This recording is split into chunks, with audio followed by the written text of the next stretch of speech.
ಬಂಗಾರಪೇಟೆ ತಾಲೂಕು ಪಂಚಾಯಿತಿ ಕಾರ್ಯನಿರ್ವಹಣಾಧಿಕಾರಿ ರವಿಕುಮಾರ್ ಎಂಬುವವರು ರೈತ ಸಂಘದ ಐತಾಂಡಹಳ್ಳಿ ಮಂಜುನಾಥ್ ರವರಿಗೆ ಜೀವ ಬೆದರಿಕೆ ಹಾಕಿದ್ದಾರೆ ಎಂಬ ಆರೋಪ ಕೇಳಿಬಂದಿದೆ.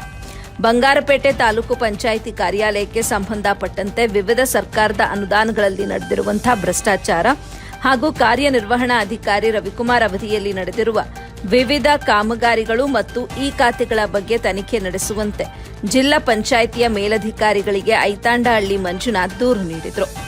ಅದರಂತೆ ಮಾಲೂರು ತಾಲೂಕು ಪಂಚಾಯಿತಿಯ ಮುಖ್ಯ ಲೆಕ್ಕಾಧಿಕಾರಿ ಹಾಗೂ ಸಹಾಯಕ ಲೆಕ್ಕಾಧಿಕಾರಿಯನ್ನ ತನಿಖಾ ತಂಡವನ್ನಾಗಿ ನೇಮಕ ಮಾಡಿ 15 ದಿನಗಳ ಒಳಗಾಗಿ ತನಿಖೆ ನಡೆಸಿ ವರದಿ ನೀಡುವಂತೆ ಆದೇಶ ನೀಡಿರುತ್ತಾರೆ.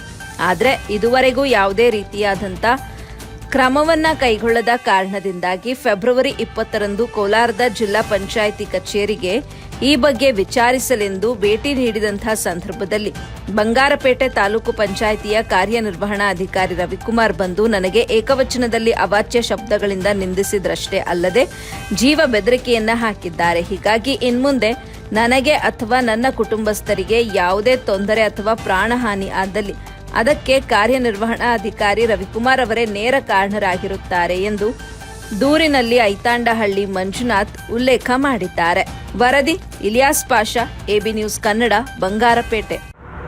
ಈ ರೀತಿಯ ಸರ್ಕಾರದಿಂದ ಕೋಟ್ಯಾಂತರ ರೂಪಾಯಿಗಳು ಕೊಳ್ಳೆ ಹೊಡೆದು ಇವತ್ತು ನೀವು ನಮ್ಮ ಹೋರಾಟಗಾರರ ಮೇಲೆ ನೀವು ಅದು ಏನು ನಿಮ್ಮ ಕಚೇರಿ ಅಲ್ಲ, ಜಿಲ್ಲಾ ಪಂಚಾಯತಿ ಕಚೇರಿನಲ್ಲಿ ಸಿಇಒ ಈ ಕಡೆ ಸಿಇಒ ಅವರು ಡಿ.ಎಸ್ ಇದ್ದಾರೆ. ನಾನು ಮಧ್ಯ ರೂಮ್ದಲ್ಲಿದ್ದೀನಿ, ಅಲ್ಲಿ ಬಂದು ನೀವು ನನ್ನ ಮೇಲೆ ದೌರ್ಜನ್ಯ ಮಾಡ್ತಾ ಇದ್ರಂತೆ.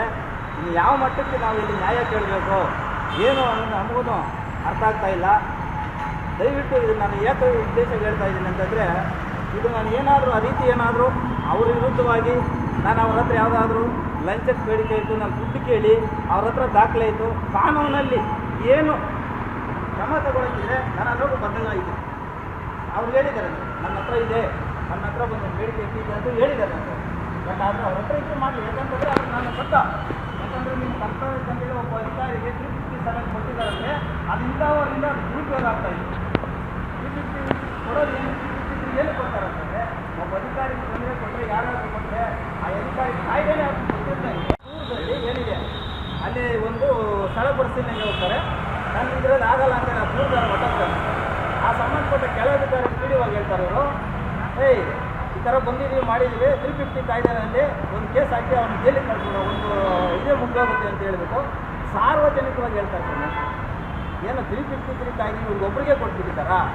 ಇಂಥ ಅಧಿಕಾರಿಗಳಿಂದ 350 ಕಾಯ್ದೆಗೆ ಬೆಲೆ ಅನ್ನೋ ಹೋಗುತ್ತಾ ಇದೆ.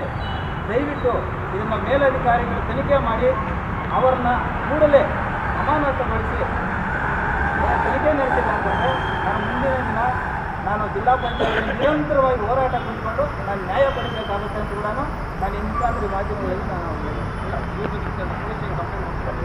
ಆಮೇಲೆ ಕೊಡ್ತೀನಿ, ಕಂಪ್ಲೇಂಟು ಕೊಡ್ತೀನಿ. ಇವತ್ತು ನಾನು ರೆಡಿ ಮಾಡಿದ್ದೀನಿ. ಈಗ ನಾನು ಈ ಕಂಪ್ಲೇಂಟ್ ಎಲ್ಲರೂ ಕೊಡ್ತೇನೆ ಗೊತ್ತಾ, MP ಕೊಡ್ತಾ ಇದ್ದೀನಿ, ಮುಖ್ಯ ಕಾರ್ಯಾಲಯ DC ಅವ್ರಿಗೆ ಕೊಡ್ತಾ ಇದ್ದೀನಿ, ಇನ್ಫಾರ್ಮ್ ಸೆಕ್ರೆಟರಿ ಕೊಡ್ತೀನಿ, ಮಾನವ ಎಲ್ಲರೂ ದೂರು ನಾನು ರೆಡಿ ಮಾಡಿದ್ದೀನಿ. ನಾನು ದೂರು ಕೊಡ್ತೀನಿ. ದೂರು ಕೊಡದೇ ಇರೋದು ಯಾಕಂತಂದರೆ ಪಟ್ಟಣಗಳಲ್ಲಿ ಪ್ರಚಾರ ಮಾಡಿದ್ದೆ ಅಂದರೆ ಅದು ಪ್ರಚಾರ ಕಿತ್ಕೊಳ್ಳೋದು ಅಂತ ಹೇಳಿದ್ರು ಅಂತೇಳಿ ಕೆಲವು ನೋಡ್ಬೋದು. ನಾನು ದೂರು ಸಹ ಕೊಡ್ತಾ ಇದ್ದೀನಿ. ಆ ಜಡ್ಜಿನಲ್ಲಿ ಗಲಾಟೆ ಆಗಿರೋದಕ್ಕೆ ಎಷ್ಟು ಕೊಡ್ತಾ ಇರೋದು ಸಿ ಅವ್ರಿಗೆ ಇವತ್ತೇ ಕೊಡ್ತಾ ಇದ್ದೀನಿ. ಧನ್ಯವಾದ.